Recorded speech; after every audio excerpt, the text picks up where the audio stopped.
விக்ரம் அவர்கள் நடிப்புல ரஞ்சித் அவர்கள் இயக்கத்துல வெளியே வந்திருக்கக்கூடிய படம் தான் வந்து பாத்தீங்கன்னா தங்கலான். படம் வந்து பாத்தீங்கன்னா 1850ஆம் ஆண்டு, அதாவது சுதந்திர இந்தியாவுக்கு முன்னால பிரிட்டிஷ்காரங்களோட ஆட்சி காலத்தில் நடந்த மாதிரி படத்தை வந்து படமாக்கி இருக்காங்க. வேலூர் மாவட்டம் குடியாத்தம் தாலுகா வேப்பூர் கிராமத்துல இருந்து கதையை ஆரம்பிக்கிறாங்க.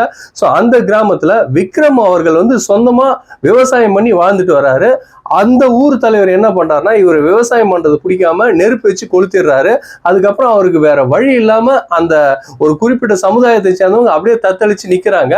அந்த நேரத்துல பிரிட்டிஷ்காரங்க வந்து என்ன பண்றாங்கன்னா, நான் வந்து உங்களுக்கு ஒரு வேலை தரேன், அதுக்கு வந்து சம்பளமும் தரேன், என் கூட வாங்க. அது என்ன வேலைன்னா தங்கத்தை தோன்ற வேலை தான். சோ அந்த தங்கத்திலேயே உங்களுக்கு ஒரு பங்கு தரேன்னு சொல்றாரு. அதுக்கப்புறம் இந்த பிரிட்டிஷ்காரோட வழிகாட்டுதல் பேர்ல விக்ரம் அவர்கள் என்ன பண்றாருன்னா, அவரை பின்தொடர்ந்து தங்கம் இருக்கிற இடத்தை தேடி போறாங்க. சோ தங்கம் வந்து பிரிட்டிஷ்கார துறைக்கு கிடைச்சதா, அதுல விக்ரமுக்கு அவங்க சொன்னபடி கூலி கொடுத்தாங்களா, அந்த தங்கத்துல பங்கு கொடுத்தாங்களா அப்படின்றத படத்தோட மீதி கதை. இந்த தங்கலான் திரைப்படத்துல விக்ரம் அவர்களோட நடிப்பாகட்டும், கேமரா ஒர்க் ஆகட்டும், சிஜி ஒர்க் ஆகட்டும், பேக்ரவுண்ட் மியூசிக் ஆகட்டும், எல்லாமே வந்து பாத்தீங்கன்னா பக்கா குவாலிட்டியா ஹைலைட்டா இருந்தாலும் இந்த படத்தோட சுவாரஸ்யம் இல்லாத கதை வந்து பாத்தீங்கன்னா நம்மள அந்த அளவுக்கு ஈர்க்கல அப்படின்னு நம்ம சொல்லாங்க. ஏன்னா ஒரு படத்துல என்னதான் ஒரு நடிகர் உயிரை கொடுத்து நடிச்சிருந்தாலும் விக்ரம் அவர்கள் வந்து பாத்தீங்கன்னா 100% இல்ல 200% டெடிகேஷனோட இந்த தங்கலான் திரைப்படத்தில் நடிச்சிருக்காரு. ஆனா கதையோட வந்து பாத்தீங்கன்னா அந்த சுவாரஸ்யம், அந்த ஒரு இன்ட்ரெஸ்ட் இல்லாம படம் தனியா போதும் அப்படின்ற மாதிரி தோணுது. இந்த தங்கலான் படத்தோட ஒரு மிகப்பெரிய டிராபேக் என்னன்னு வந்து பாத்தீங்கன்னா படத்தோட லாங்குவேஜிங்க. படத்துல யாரு பேசுறதுமே புரியல அப்படின்ற மாதிரி நிறைய பேர் சொல்றாங்க. விக்ரம் அவர்களோட அந்த இல்யூஷன், அவர் அந்த கனவா நினைச்சு பாக்குறாரு பாத்தீங்களா, அந்த காட்சி எல்லாமே ஏதோ ஒரு இங்கிலீஷ் படத்தை ஞாபகப்படுத்துற மாதிரி இருக்கு. திடீர்னு வந்து பாத்தீங்கன்னா ஒரு லேடி வயிற்று கிழிச்சிட்டு அதுல இருந்து ரத்தம் வர்றது, இதெல்லாம் வந்து பாத்தீங்கன்னா பேய் படம் மாதிரி கொண்டு போகுது. சரி, தங்கத்தை எடுக்கிற கதையில இருந்து பேய் கதை மாதிரி கொண்டு போறாங்களா அப்படின்னு நினைச்சா திடீர்னு வந்து பாத்தீங்கன்னா மறுபடியும் கனவுல இருந்து நார்மல் ஸ்டோரிக்கு வராங்க. அதுல வந்து பாத்தீங்கன்னா திரும்பவும் தங்கத்தை தேடி போற மாதிரி காட்சியை காட்டுறாங்க. சோ லாங்குவேஜ் தான் புரியலன்னு வந்து பாத்தீங்கன்னா படமே ஃபர்ஸ்ட் ஹாஃப் ஃபுல்லா வந்து பாத்தீங்கன்னா ஒரு குழப்பமான கதையா தான் படம் போகுது அப்படின்னு நம்ம சொல்லாங்க. சரி, செகண்ட் ஹாஃப்னா படத்துல நல்லா கொண்டு வந்திருப்பாங்களா அப்படின்னு வந்து பாத்தீங்கன்னா செகண்ட் ஹாஃப் அதுக்கு மேல திடீர்னு படத்துல வந்து பாத்தீங்கன்னா படத்துக்கு சம்பந்தம் இல்லாத வசனங்கள் எல்லாம் இடைவேளைக்கு அப்புறம் வச்சிருக்காங்க.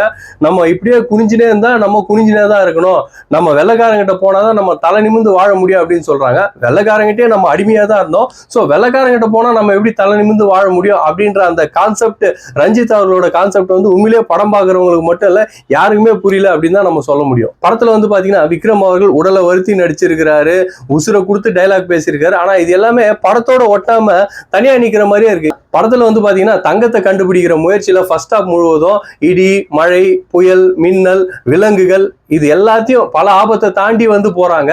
கடைசியில கிளைமேக்ஸ்ல என்ன சொல்ல வராங்கன்னா, நிலம் எங்களது உரிமை அப்படின்னு காலா திரைப்படத்துல சொன்ன கான்டென்ட்டை இந்த தங்கலான் திரைப்படத்துல எதுக்காக சொல்ல வராரு ரஞ்சித் அவர்கள் அப்படின்றது இன்னொரு குழப்பமா இருக்கு. வணிக ரீதியா இந்த தங்கலான் திரைப்படம் வசூல் எடுத்துருச்சா அப்படின்னு நம்ம கேட்டா கண்டிப்பா வசூல் எடுத்துச்சுன்னு சொல்லலாம். சோ அந்த அளவுக்கு எல்லா தேட்டர்லயும் ஹவுஸ்ஃபுல் கூட்டமா தான் போயிட்டு இருக்கு.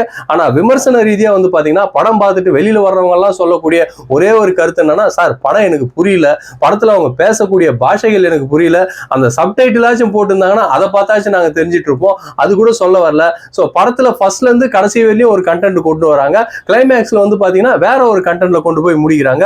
சோ அதனால படம் வந்து பாத்தீங்கன்னா ஒரு குழப்பமா இருக்கு அப்படின்னு ஒரு நெகட்டிவ் ரிவ்யூ தான் இந்த தங்கலான் திரைப்படத்துக்கு கொடுத்திருக்காங்க. மொத்தத்துல இந்த தங்கலான் திரைப்படம் எப்படி இருக்கு அப்படின்னு நம்ம சொல்லலாம். இது வந்து உலக படம், இது ஹாலிவுட் ரேஞ்சுக்கு எடுத்த படம். அதாவது கேஜிஎஃப்ல தங்கம் எப்படி உருவாச்சு அப்படின்னு சொன்ன கதையை வந்து புதுமையா சொன்ன படம் அப்படின்னு சொல்றவங்களுக்கெல்லாம் இந்த படம் வந்து பாத்தீங்கன்னா அவங்க போக்குலயே நம்ம விட்டுடுவோம்.